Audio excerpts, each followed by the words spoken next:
Hello girls, welcome to our history class.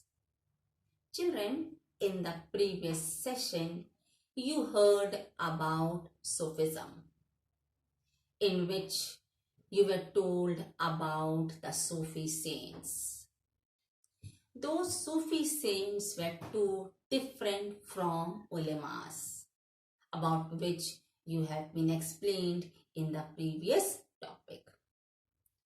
Those Sufis, they stress on following the examples of Prophet Muhammad, who was a perfect human being. If a person follow the examples or follow the commands of God, of course, he will reach to salvation. You were also told about Khanqa, a building where gathering of Sufis brotherhood for spiritual retreat and character reformation takes place.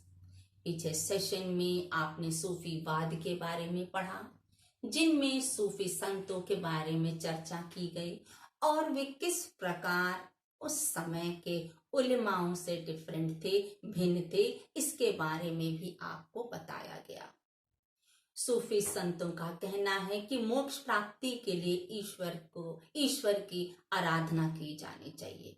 मनुष्य यदि ईश्वर की आराधना करे, पूरी भक्ति से लीन होकर प्रभु की आराधना करता है, तो वह मोक्ष की प्राप्ति कर सकता है। और उन्होंने प्रॉफिट मोहम्मद, पैगंबर मोहम्मद के जीवन को एक आदर्श जीवन माना।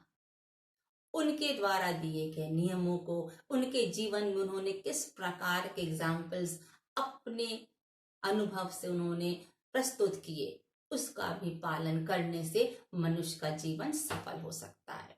इसके साथ ही साथ आपने खानका, जो एक भवन है जहां सूफी संत इकट्ठे होकर प्रार्थना करते हैं, लोगों को नैतिक संदेश देते हैं ताकि उनके जीवन में सुधार आ सके, इन सब की चर्चा आपने पीछे सेशन में सुनी।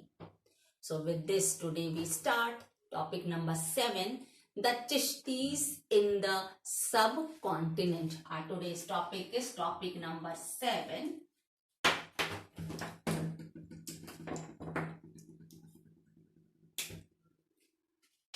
Topic number 7, the Chishtis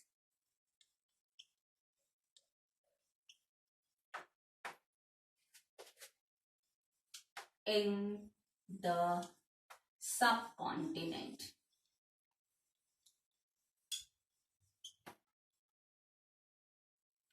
Our today's topic is the Chishtis in the subcontinent. आज का विषय है उप महाद्वीप में चिश्ती सिलसिला।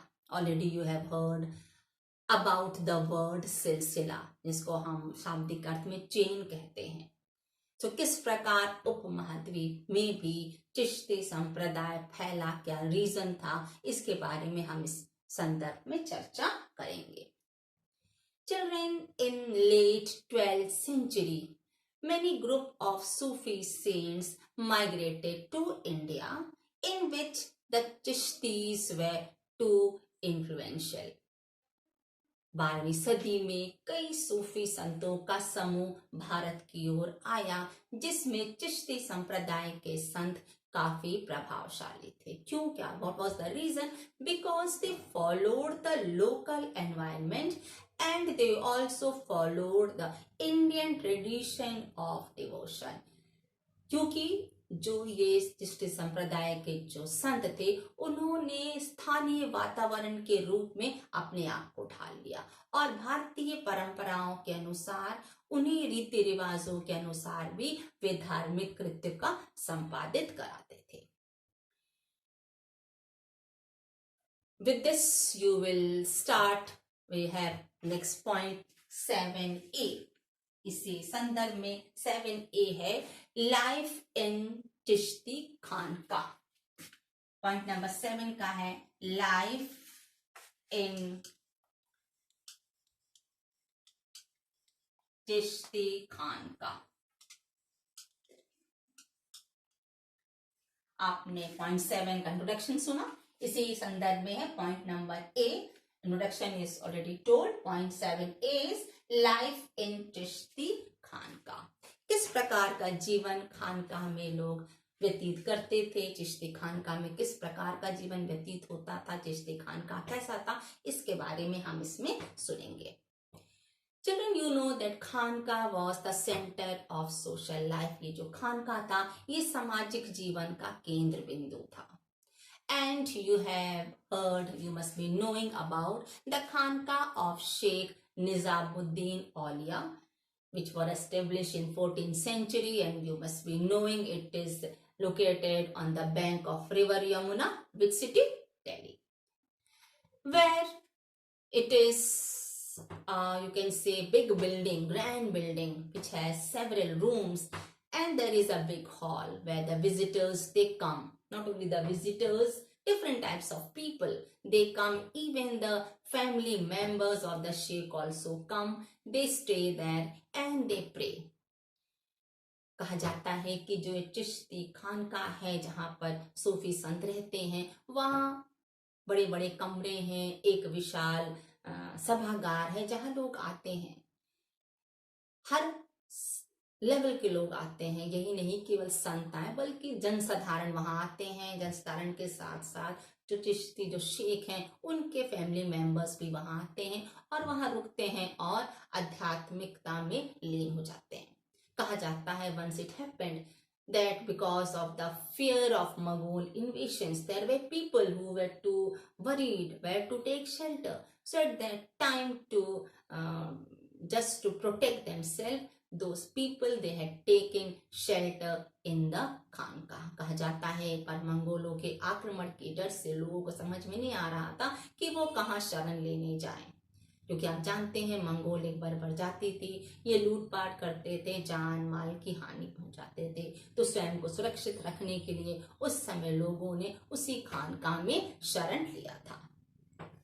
It is also said that people they come, they pray and seek intercession of sheikh in different matters। Means लोग आते हैं वहां पर प्रार्थना करते हैं और अपने जीवन के ऐसे उलझनों को भी वहां शेख के सामने रखते हैं और उनके निवारण के लिए उनको रास्ता बताया जाता है। पूर्ण रूप से भक्ति की जाती है और आस्था होती है लोगों की, तभी वे अपनी परेशानियों को वहां पर पुटअप करते हैं और उनका निवारण भी किया जाता है। So what did Sheikh do? Sheikh Nizamuddin he appointed several spiritual successors। उन्होंने क्या किया, कई आध्यात्मिक वारिस नियुक्त किए और उनसे ये कहा कि वह देश के कोनों कोने में जाकर इस खानकाह का निर्माण करें जिससे कि चिश्ती संप्रदाय का प्रसार हो और प्रचार हो। चूंकि ये खानका चिश्ती संप्रदाय संबंधित ये खानका देश के कई कोने कोने में उनके एंसेस्टर्स के उनके सक्सेसर्स के द्वारा बनाया गया, उनके वारिस के द्वारा बनाया गया, इसीलिए चिश्ती संप्रदाय और भी प्रसिद्ध हो गया।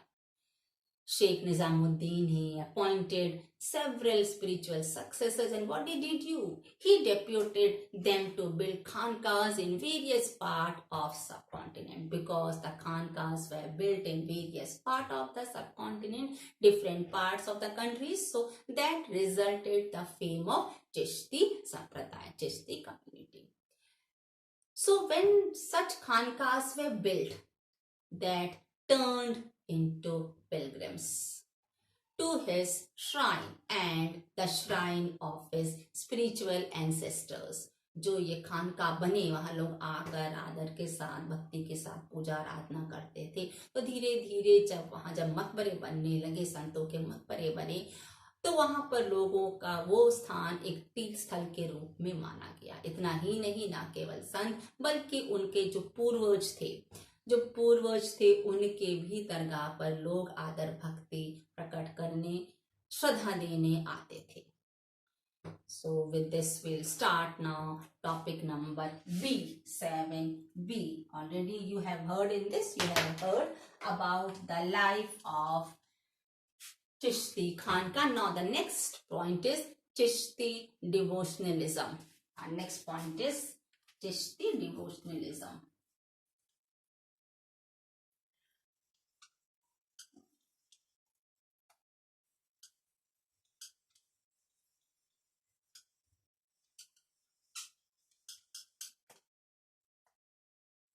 Our next point is Chishti devotionalism.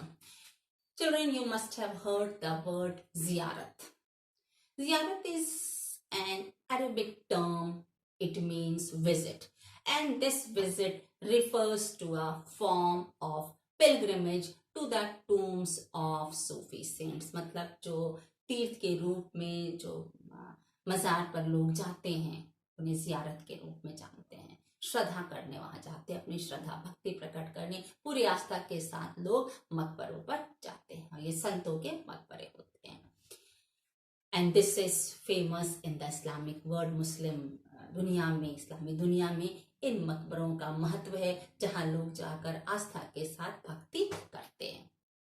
And they go there, they visit. Why do people go to such places? They go and they seek spiritual grace from the saints. वहां जाते हैं वो और उनसे आशीष पाते हैं।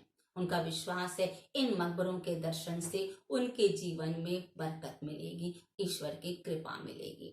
So about the Dargah of 5 great Chishtis, you have got a table in your book on page 154.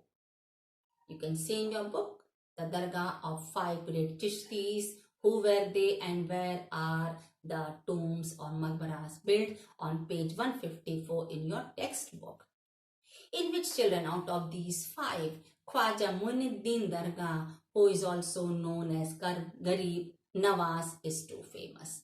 Khwaja Muinuddin की दरगाह जो गरीब नवाज के भी नाम से जाने जाते हैं, अधिक प्रसिद्ध है। Children, the textual reference to Khwaja Muinuddin Dargah was done in 14th century. Khwaja Muinuddin की दरगाह का जिक्र, किताब जिक्र कब किया गया? 14वीं शताब्दी में। And that Dargah became too popular. Why? Because the people used to come there. Royal people used to come there. लोग आते थे, दर्शन करते थे और कहा जाता है कभी कभी राजसी मेहमान भी आते थे, जिससे उससे उनका जो श्रद्धा होती थी, श्रद्धा के रूप में जो भी कुछ वो दान देते थे, इससे भी उस मकबरे को काफी रेनोवेट करने में, उसका प्रचार प्रसार करने में सहायता मिली। And you must have heard about the life of Sheikh. Of course, his life also gives moral values and people had belief in him. जो शेख का अपना जीवन था वो नैतिक आदर्शों का था। उन्होंने अपने जीवन में से बहुत से कार्य किए जिनका लोग नैतिक रूप में पालन करते हैं, सोचते हैं अगर इस प्रकार का आचार व्यवहार हो जाए तो मनुष्य का जीवन सफल हो जाएगा। तो न केवल उनका अपना ही चरित्र, बल्कि कहा जाता है उन्होंने कई आध्यात्मिक वारिस भी नियुक्त किए। Not only he himself but his spiritual successors also made that place too popular. So in this regard, you can take the example of Muhammad bin Tughlaq. His reign is from 1324 to 1351। Mohammad बिन तुगलक का नाम आपने सुना होगा, जिसका शासनकाल 1324 से 1351 के बीच था और ये पहला सुल्तान था जो उस मकबरे पर विजिट करने गया। He was the first sultan who visited the shrine. And for the constructing of house on the tomb, you have you heard the name of Ghiyasuddin Khilji? Of course, he was the one who was the ruler of Malwa in 15th century. He only did the work. Sheikh की मजार पर पहली इमारत गियासुद्दीन खिलजी के द्वारा 15वीं सदी के अंत में निर्मित या निर्माण की गई। अब चूंकि इसका निर्माण ऐसे स्थान पे हुआ जहां से ट्रेड रूट्स था, व्यापारिक मार्ग था, व्यापारिक मार्ग होने के कारण लोगों का आना जाना लगा रहता था। That also gave popularity to the tomb. Clear?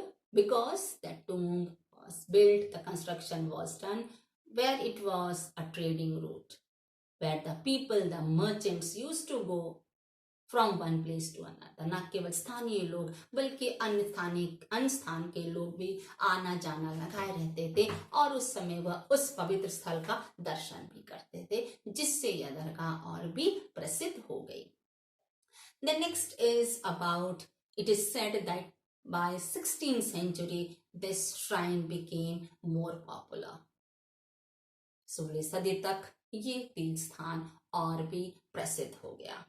और आपने अकबर का नाम सुना होगा, जो प्रायः इस दरगाह में जाता था। कहा जाता है कि अपने शासनकाल में करीब 14 बार उस दरगाह पर दर्शन करने गए, और न केवल सामान्य रूप में बल्कि पर्वों पर, उत्सव पर या अपने पुत्रों के जन्म पर भी उन्होंने जाकर उस दरगाह पर दर्शन किया। इसके साथ ही साथ कभी कभी युद्ध में जाने से पहले या युद्ध में विजय होने के बाद भी वह उस पवित्र स्थल का दर्शन करते थे। And he also gave economic support to the shrine so that the work may be expanded. इन्होंने आर्थिक रूप में इस दरगाह के प्रचार प्रसार में काफी सहायता दिया। कहा जाता है कि एक बड़ा रसोई बनाया गया जिससे आने जाने वाले लोग वहां खा पी सकें। इस परिपेक्ष में भी सम्राट अकबर के द्वारा काफी दान दिया गया। And it is said about that music and dance is also a part of ziyarat, including the musical chants. ziyarat आप कहते हैं, जानते होंगे कि नाच और संगीत के द्वारा भी ईश्वर की उपासना की जाती थी। और कव्वाली, इसका वर्ड आपने सुना है, कव्वाली के रहस्यवाद गुणगान से भी लोग जब भक्त परमेश्वर में, ईश्वर में लीन होकर, भक्ति में लीन होकर उनका गुणगान करते थे। For which the trained musicians and the qawwals were appointed. इस प्रकार संगीत को और भी मनोरम बनाने के लिए, वहां श्रद्धालुओं का मन और भी ईश्वर में लीन हो जाए, वह उसमें अधिक से अधिक इंटरेस्ट ले, इसलिए प्रशिक्षित म्यूजिशियंस रखे जाते, संगीतज्ञ रखे जाते थे, कव्वाली गाने वाले रखे जाते थे, जिससे लोग आकर पूरी भक्ति के साथ ईश की आराधना कर सकें। And it is also said about that the Sufi saints, they used to remember God either by reciting the divine name which is known as zikr. जो सूफी संत होते थे वह ईश्वर के नाम का जाप भी करते थे, नाम का जाप करके उनकी आराधना स्तुति करते थे, जिसे हम जिक्र के नाम से जानते हैं। और invoking his presence by performing mystical music which is known as sama, means वो इस आप कह सकते हैं कि that they used to perform music which is known as sama, अर्थात आध्यात्मिक संगीत की महफिल भी जमाकर वो लोग ईश्वर की उपासना करते थे। वहां पर नाच गाने होते थे, लेकिन उसमें ईश्वर की भक्ति से परिपूर्ण गान किए जाते थे। इससे स्पष्ट हो जाता है कि चिश्ती संप्रदाय के जो सूफी सेंट्स थे, उन्होंने अपने कार्यों को, धार्मिक कृत्यों को स्थानीय भक्ति की परंपरा से जोड़ के रखा। Already you have heard about it. क्योंकि यह जो धार्मिक कृत्य थे स्थानीय परंपरा से जुड़े हुए थे, जिससे लोग पूर्ण से ही अवगत थे। पूर्व में ही वह इस प्रकार के गान द्वारा ईश भक्ति करते थे, इसलिए भी चिश्ती संप्रदाय काफी प्रसिद्ध हो गया। और ये कहा जाता है कि इसमें लोगों का विश्वास और भी बढ़ता गया, और यह न केवल किसी एक स्थान विशेष में बल्कि अन्यत्र कई स्थानों में भी इसका विस्तार हुआ। Clear, girls? Followed? Okay. Thank you, children. Have a nice day.